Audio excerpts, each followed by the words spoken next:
2024 was the year that I rediscovered my joy for reading. So let's talk about what books I read in 2024 and what I highly recommend, and how I got into the reading flow all over again.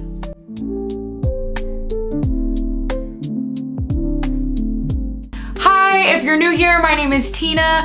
I make content around lifestyle, beauty, fashion, daily life, fitness, etc., all kinds of things. And if you want more content from me, or if you enjoy this video, like, subscribe, and comment down below. I would love to hear from you guys. And it's been an exciting journey to see myself get 100 subscribers, and maybe some of those people are people that I know. I don't care. What a joy to think that people do like to hear me talk, because I am a talker, girl. What originally got me back into reading? In I want to say July or June of 2024, I literally got pneumonia. It was crazy. That's a whole other story. I think I have a story time posted about the pneumonia discovery on my TikTok somewhere. But basically, I had pneumonia and I was bedridden for like a week and a half. So in my head, I'm like, girl, what am I gonna do? And at this time, I had started reading on the Kindle app on my phone, which isn't bad. Like, honestly, if you're not willing to read on a Kindle and you're fine with looking at your phone a lot, I really do recommend reading on the Kindle app. It's not a bad option. It is great. It's just a small screen. Obviously, your phone's probably always with you if you're a normal person in 2025. And you know, the big thing about it is at night when I would read, even though you can put your text on to like a black page to help your eyes, I just found that the brightness of the screen is a lot for me in general. Even when I'm reading on the white screen, it was just a lot to look at all the time once I started picking up on reading a little bit more. So I went and bought myself a Kindle, and which also was on accident. You're like, bitch, how do you buy something on accident? Well, listen, I haven't even told the fucking story, so don't judge. Basically, I don't know how Mercari works. Apparently, if you put a bid on Mercari, it's not for kicks and giggles. I put a bid on this Kindle thinking, like, you're like, hey, I'll pay this much for this item. And the person's like, I guess you can have it, or no thanks, not enough for me. No, bitch. Apparently, if they accept your bid, like, it just the payment goes through and this bitch is coming. So, boom. 2 days into having pneumonia or something, my Kindle is at the doorstep, babe. And I decorate that thing. I get prepped because I'm like, what? I bought a Kindle. And you know, Amazon, things come so fast. So, you know, pop socket was here, case was here, stickers were here. And now I have my precious baby Kindle. This is literally my best friend. And then this is where the reading really came in. What I was reading on my phone before I got the Kindle was just like little self-help books. I wasn't reading any actual like fictional books with stories and worlds built in them. I was literally just reading like little self-help books. And I was having a good time doing it. It's just, it was hurting my eyes. So I was like, oh, maybe I should invest in a Kindle. And book talk was becoming a really big thing in 2024. So I was like, maybe I should try and get back into reading. I used to be a really big reader in middle school and elementary school. And I kind of died in reading somewhere in high school. And, you know, I kind of missed it. So I got my Kindle, and the very first book I read on my Kindle is A Court of Thorns and Roses. And in the 1 week that I was bedridden, I read the entire ACOTAR series. I was so amazed and absolutely enthralled by the world building that was happening in the ACOTAR series. And for the first time in a really long time, I was feeling so excited to read. And from there, I have just picked up reading all over again. So today we're gonna go through my Goodreads, and we're going to talk about the books that I read in 2024. So first of all, I had a reading goal set of 25 books, which was very bold, at least in my opinion for me. I'm a pretty fast reader, but you know, I have a hard time sitting and getting into that focus zone to actually sit and read, and especially sometimes I can be really busy. So I set a reading goal of 25 books for the year of 2024, and we're already, at the time, it was already like over halfway through the year, and I was like, I can do this. And I actually got pretty close, and I am very proud, but I only read 17 books in the year of 2024, but if you think about it, it was 17 books in like 4 or 5 months, and that did. At least I think so. Anyways, let's get into the reading list of 2024. Okay, so as I said, the first books I ever read that got me back into reading again was the ACOTAR series. So I started with A Court of Thorns and Roses, and then it was A Court of Mist and Fury, A Court of Wings and Ruin, A Court of Frost and Starlight, and A Court of Silver Flames was the very last book. There were 5 books in the series that I read all in the span of a week, and these books are hefty books, y'all. They're like 700, 800 page books. And some of them are like more on the 500, 600 end, I believe, but whatever. I'm not, you know, whatever. And I practically rated all of these books 5 stars, except for A Court of Frost and Starlight. And if you've read the ACOTAR series, A Court of Frost and Starlight is kind of like a novella. It doesn't do much for story building, and it does more for world and character building, which is fine. I just didn't think it was very interesting. It's at an odd spot in the series, in my opinion, as well. But I gave that one 3 stars, and all the rest of the ACOTAR books got 5 stars, except the first one got 4 stars. And I loved it. Great series. If you're on Book Talk, or I've seen Book Talk before, I'm sure you heard of ACOTAR, and if you're interested in reading and have looked into it, I'm sure you've been recommended ACOTAR, and I can't say it enough. I'm like the other bitches. I'm like all the other bitches because I highly recommend it, babe. It is so good, and you can't go wrong with it. It's amazing. Moving on. The next book I read in 2024 is The Unhoneymooners by Christina and Lauren, which I believe are 2 authors from Utah. They write books together. I had read 1 book from them previously, and that was Love and Other Words.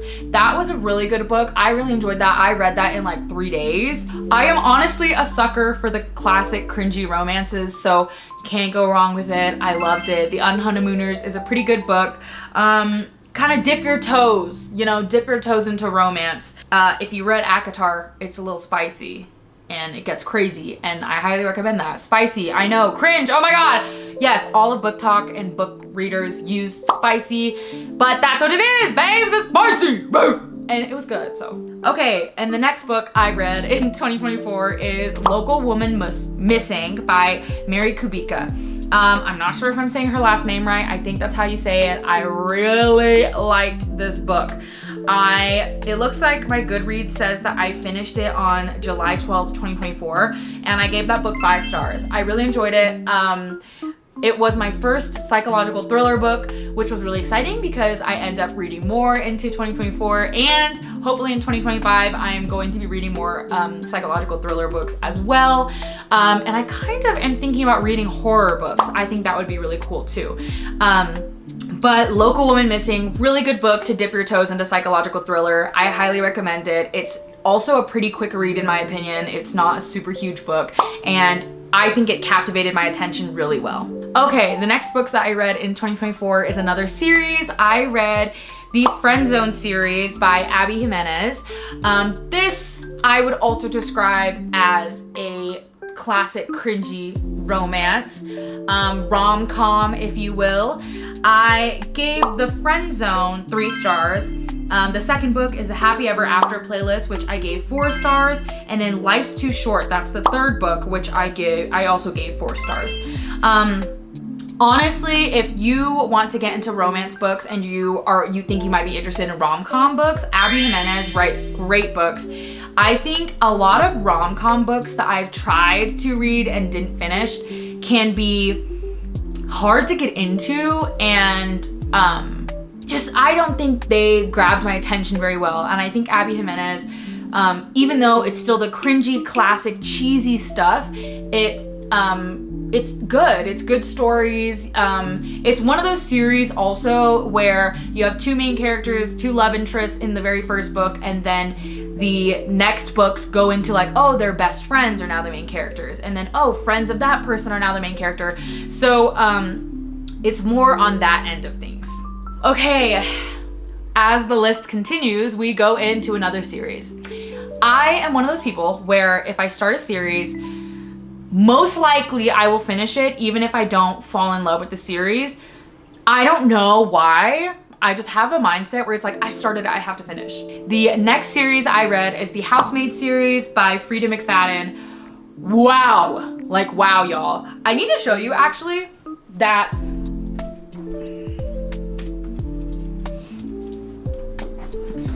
So, speaking of Frida McFadden, I read this Housemaid series, which is 3 books, all of which I gave 5 stars to the first one, 5 stars to the second book, and then 3 stars to the third book.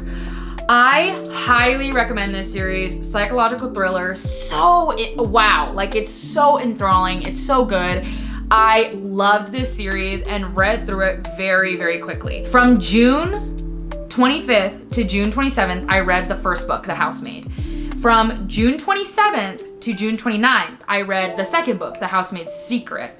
And then from June 29th to July 2nd, I read The Housemaid is Watching, which is the final book in the trilogy so far. I don't know if it's done, but anyways, I passed one of my coworkers at work at the hospital the other day, and I saw that she was reading a Frida McFadden book, and I was like, oh my gosh, I read the Housemaid series and I loved it, and I would love to read more Frida McFadden books. Have you read other ones? And she was like, girl, I have 2 books at home that I've read, and I'll let you borrow them. And they're also psychological thriller. I haven't done research into Frida McFadden. I'm not sure if that's like the only genre she writes in, but it seems like that's what's going on. And she came back the next time I saw her and she let me borrow 2 books. You guys, this is so nice. So I'm going to read these in 2025. But I'm really excited to get more Frida McFadden books going. Next, we go into my attempt. Okay, this is where we're gonna get controversial. Okay, I am gonna upset people with this one. I am, and I'm sorry, but I'm not sorry. My cousins, shout out to Sharon, she's probably watching this, and Megan. I don't know if Megan watches. They were raving, okay? Raving! Just like the rest of the world and the rest of book talk about the Throne of Glass series. Including coworkers that worked with me that are readers. They were like, you need to read Throne of Glass if you loved ACOTAR. And written by the same author, Sarah J. Maas. I was like, hey, I loved ACOTAR, so I'm sure I'm gonna love Throne of Glass. So I read the first book, and that took me like 2 weeks because it was so slow. I had a really hard time with it. I have attention span problems, and I need a book to captivate me like immediately, or I'm gonna take a really long time to finish the book. Like, I'm sorry. So I gave that book 4 stars.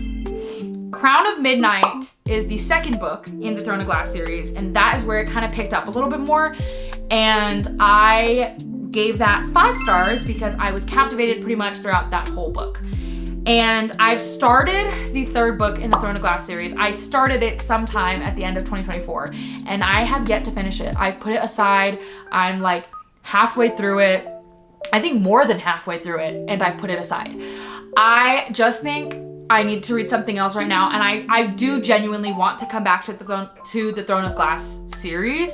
I just don't think now's the time, and I don't think end of 2024 was the time. I simply was not captivated enough.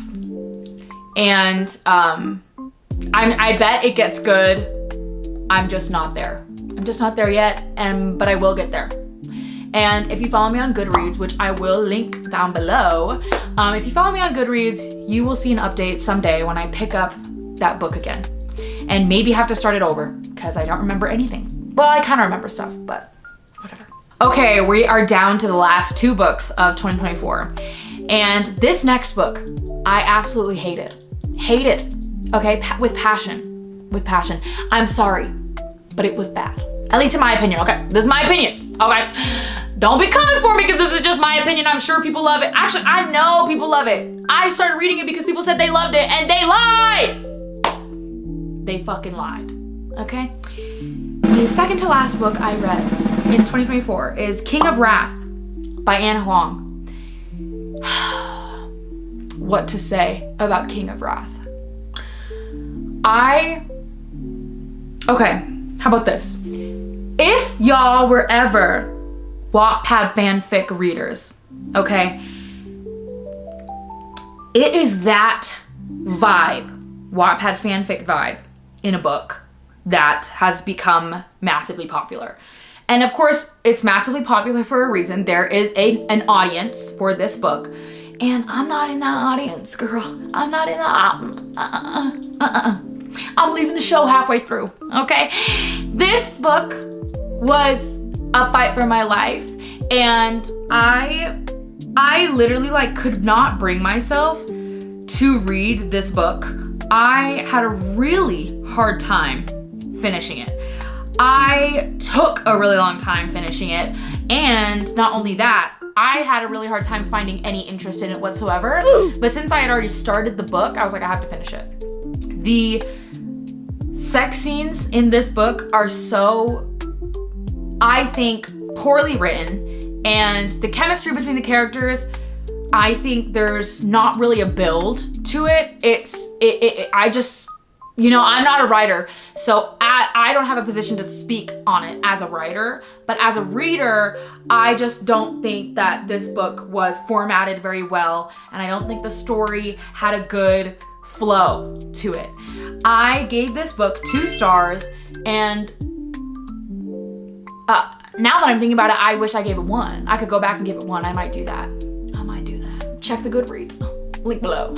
Check the Goodreads, okay? Because I was like, am I crazy? After I finished this book, I was like, am I crazy? And everyone said they liked this book so much and I hate it. Is it me? Is it just me? Well, girl, I went on the ratings on Goodreads and went to the lowest ratings and read through them. And a lot of people that gave it the lowest ratings had a very similar opinion to me. So I was like, okay, you know, we are not the audience for this book, and that's okay, Pookie. That's okay. Okay, y'all, the final book of 2024 is a book talk classic. Okay, Icebreaker! Woo, woo, woo, woo, woo. Icebreaker by Hannah Grace. I didn't hate this book, but I didn't love it either. Like, there was a point in time where I had stopped reading the book for like a week or 2 and then went back to it. I think that there are a lot of cringy things about this story in particular, which, I mean, yeah, the genre, what can you expect? But I didn't love the main character. To me, it felt like a pick-me girl, and she kind of pissed me off sometimes. And the book jumps in every other chapter is a different character's perspective, and so it jumps from the female to the male. It goes back and forth the whole book, which I did kind of appreciate that, because I liked that I got a little bit of variation in point of view, and I feel like that did help hold my attention a little bit better. But, you know, the girl main character is kind of giving pick me. It's giving, I gotta go hang out with the boys. I think she probably does say that at least one time in the book. And this, I expected so much more out of the spice, because people were like, it's so spicy, it's so good. And that to me was also mid. Like, honestly, the best spice I experienced was in ACOTAR, and that's probably because there was great chemistry and character building between different characters and their romance. Yeah, I think I gave it 3 stars. Obviously, I didn't think it was a bad book, but I didn't think it was super great either. I still really enjoyed it. I enjoyed the little cheesy romantic moments that weren't just like sex scenes. I thought that was really cute. But yeah. Okay, y'all, so those are all 17 books that I read in 2024. And please comment down below if you read any of those books and have the same, or if you have different opinions on what I thought about those books. And I would love to know if you have any books that you recommend, because I need to make a whole big reading list for 2025. My reading goal for 2025 is just 20, because that is feeling a little more attainable for me, since 5 more books on top of that for 2024 was a lot for me, and I'm realizing I don't have the time for that. If you guys enjoyed this video and liked my reading content, I do post some reading content on TikTok, and you can subscribe and like for more content from me, and maybe more reading content in the future, because I am really getting into the reading community and I'm loving it and picking up on things that are becoming popular, and it's been interesting to find so much happiness in reading again and feel enthralled in a whole new world, because it's been a long time that I've felt that way, and it's not from a movie theater or from a show on my TV. It's nice to sit and be away from screens and read physical books or read off my Kindle. I will see you guys when I see you. Goodbye.